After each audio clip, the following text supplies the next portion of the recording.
Et l'on retrouve en direct de Marseille par téléphone Caroline Posmentier-Sportige. Bonsoir. Bonsoir. Vous êtes adjointe au maire de Marseille, chargée de la sécurité publique et de la prévention de la délinquance. Comment se porte ce soir la victime? Bien, écoutez, la victime, fort heureusement, à qui, bien entendu, toutes nos pensées vont de cette agression violente au moment où il se rendait dans un établissement où il dispense des cours. La victime va bien. Elle va bien, certainement très choquée. Et l'ensemble de la communauté éducative que j'ai rencontrée tout à l'heure, reste très vigilante et très inquiète, et parlant surtout aux élèves qui sont là et qui vont, encore une fois, être exposés à un choc qui n'est plus admissible, notamment, comme vous le disiez si bien, après des heures et des heures de commémoration et de discours de fraternité. Et le caractère antisémite de l'agression est ce soir avéré? Il est avéré. Il est avéré. J'ai échangé avec le préfet de police dès les premiers instants. Systématiquement, on appelait au geste d'un déséquilibré n'a plus de sens. Je crois que, bien entendu, le choc est clairement d'une ampleur considérable lorsqu'il s'agit d'un gamin de 15 ans qui se rendait à vélo sur son lycée, un lycée professionnel où nous dit-on il est un très bon élève, qui était prêt à assassiner un individu parce qu'il portait une kippa sur son chemin. Il voulait aller plus loin puisque une autre arme dont il était en possession était destinée à un policier à s'y déclarer. Je crois que...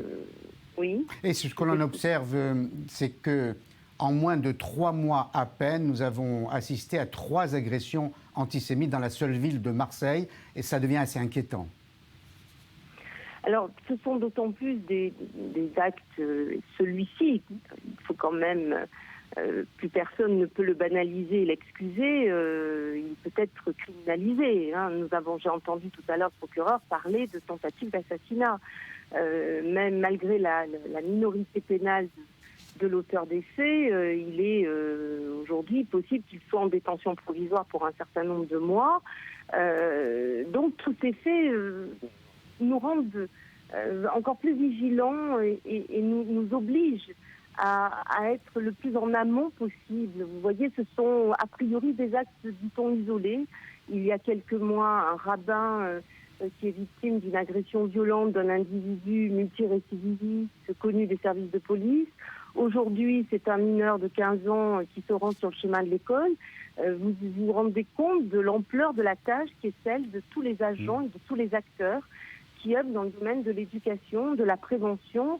Moi, j'en appelle à une véritable coordination et à des instances de pilotage régulières, voire même quotidiennes aujourd'hui. Je crois que l'information doit circuler dans les meilleures conditions. Je préside au nom du maire un conseil local de sécurité et de prévention de la délinquance. Ce n'est pas un machin, ça doit être véritablement une instance où l'information doit être échangée afin que des dispositifs percutants soient mis en place, notamment auprès des plus jeunes, puisque, me semble-t-il, ils en sont à la fois les proies de cet islamisme rampant sur les réseaux sociaux, mais également les acteurs et les auteurs spontanés, tels que nous l'avons pu le voir malheureusement aujourd'hui à Marseille. Voilà, merci pour ces premières précisions, Caroline Posmentier-Sportige. C'était en direct de Marseille.